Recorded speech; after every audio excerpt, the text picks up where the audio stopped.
துலா லக்ன நேயர்களே, நான் உங்கள் ஆனந்தி ஜோதிடர். குரு உங்கள் லக்னத்தில் இருந்தால் குருவினால் உங்களுக்கு குற்றமே வந்து சேரும். லக்னத்தில் குரு இருப்பதால் உங்களை பற்றி கவலைப்பட்டே கொண்டே இருப்பீர்கள். யாரும் நமக்கு கெடுதல் செய்து விடுவார்களோ, இல்லை நமக்கு மந்திரம் செய்வார்களோ, நீங்களே உங்களை பற்றி எண்ணி எண்ணி கவலைப்படுவீர்கள்.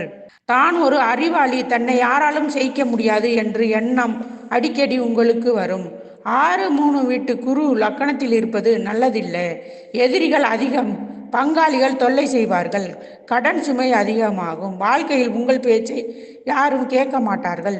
நீங்கள் அவர்களுக்கு அடிபணிந்து செல்ல வேண்டும் என்று நீங்களும் விட்டு கொடுத்து செல்ல மாட்டீர்கள். நீங்கள் செய்வதுதான் சரி என்று பிடிவாத குணம் உள்ளவர்கள் தான் நீங்கள். நீங்கள் முருகன் வழிபாடு செய்தால் நல்ல பலன் உங்களுக்கு கிடைக்கும். சப்ஸ்கிரைப் பண்ணுங்க, லைக் பண்ணுங்க.